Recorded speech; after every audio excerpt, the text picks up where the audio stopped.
Dick's Sporting Goods delivered a surprisingly strong Q2. According to Retail Dive, net sales at Dick's were up 7.8% to $3.5 billion, and comps in the quarter were up 4.5%, while net income increased an astounding 48% to $362 million for those keeping score at home.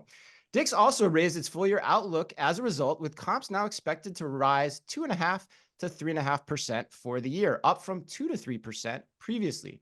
It should also be noted, for further impact, that Dick's recent Q2 sales were also up almost 54% over 2019.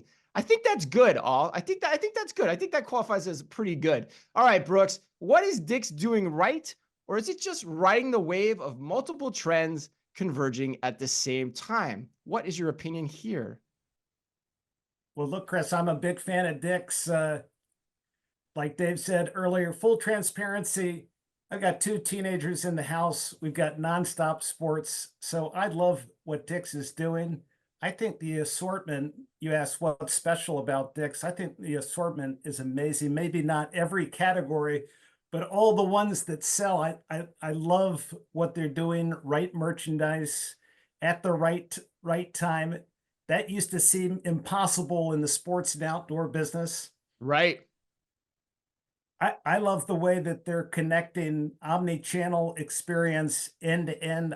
I don't know what their store pickup percentage would be for e-commerce, but I would guess that it's one of the highest in the industry. They do it so well.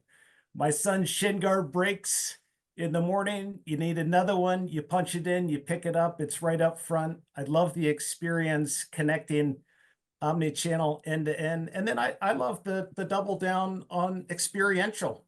I mean, that's a big trend, but I think Dick's is ahead of the curve here. I mean, we'll see how it all plays out. This is a big investment when you talk about the House of Sports format. But by the way, I'm still waiting for my first House of Sports format store here in New Jersey.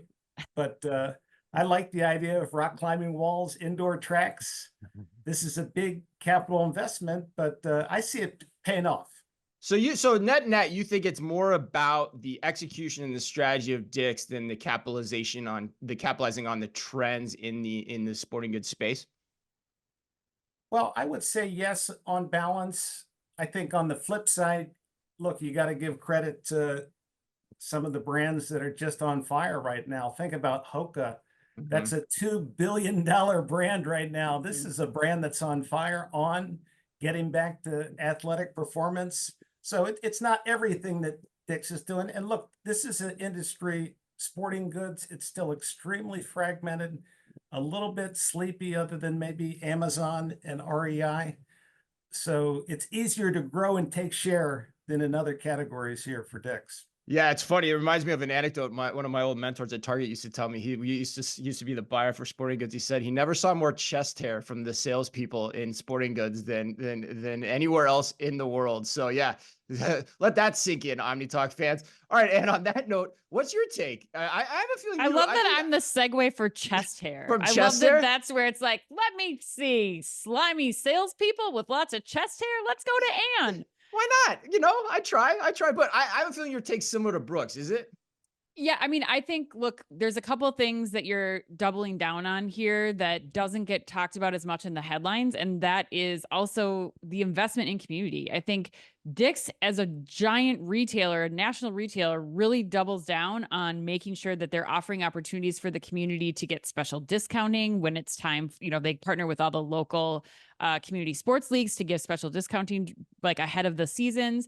They do. Did you know that the fun fact for those listening, at House of Sports, you can drop your kids off for parents' night out for $20 and leave your kids there to do whatever, like they get to play in the dome here. They get to do whatever they want, like batting practice, you name it. You just drop your kids off there for $20. And I think whether or not the parents are spending time during that in Dick's, which there's a lot to look at for me as a mom, like they've got right price, right design product for me, for my husband. And I think when you look at more time spent on site, what Brooks was saying too, more time spent on site means higher sales. And I think that community element, the experiential element is what really is setting Dick's apart and providing these kinds of numbers for their Q2. So there's more room to grow here for you then. Yes. All right. Yep. Dave, what do you think? Are you going to throw the contrarian point of view here? No, Or what's your I'm thoughts? all in. Wow. Unfortunately, I wanted to disagree with Brooks, but I couldn't agree more. I think there's a lot of reasons why Dick's is performing well. I think one is their marketing as a whole. You don't see many retailers within the sporting goods space really trying to double down on awareness and consideration and actually driving people into the store. So I think they've done a really good job. You see the Gatorades, the Nikes of the world, but they're the only brick and mortar that's really trying to win in this space. I think that's one. Number two, this is completely, I have no data to validate this, but I think sports in general are somewhat recession proof. Mhm. Especially when it comes to kids. Soccer will always be around. Little league will always be around. High school sports will always be around. You will always need shin guards. You will always need soccer balls. You will always need cleats. So I think that is an interesting play. Three is their private label is on fire. Yep. I think they've done a really good job with their assortment, but I think they've done a really unique way of actually leveraging their own private label to specific customers and specific categories. Their UX to an app, I think, to Brooks's point, is great. I love that I can actually see the inventory of specific products at my local Dick's. And I actually think what's unique about what they have versus everyone else, it's accurate. Yeah, It's right. actually What a accurate. When concept. you go and they say there's 10, they're like, well, it might be 9, it might be 11, but it's not out of stock. And something that's out of stock isn't that. I think they actually do a really good job.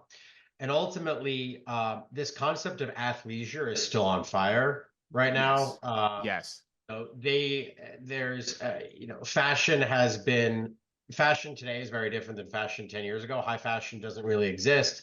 And so you have a lot of people still wearing their sweatpants to a bar or something like that. Nike sweat. So I just think it's on trend with their overall assortment. And I think they're doing a great job and they're taking advantage of all of these macroeconomic trends and these, consumer trends right now.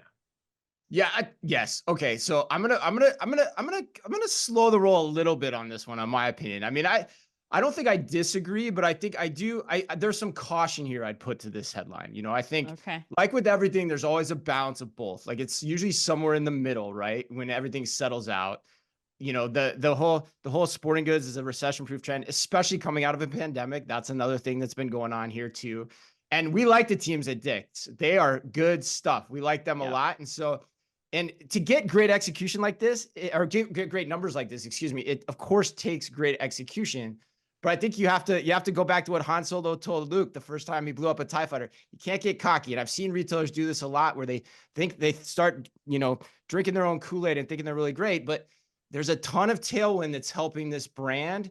And so at some point, the comps are going to get difficult. And it just depends on when that is. But I think they're execution-wise set up for that. Because the one thing that does concern me is there's a lot of talk about the House of Sport being this next great strategy for them. But if you really think about the numbers and the impact that's having, it's probably likely very small because there's only 15 of them and they have almost 1,000 stores. So that's getting over leveraged in the media as the growth engine for Dick's going forward. So I just would caution everybody here and say, hey, keep your nose to the grindstone. Everyone at Dick's, you're doing a great job and keep it going as best you can.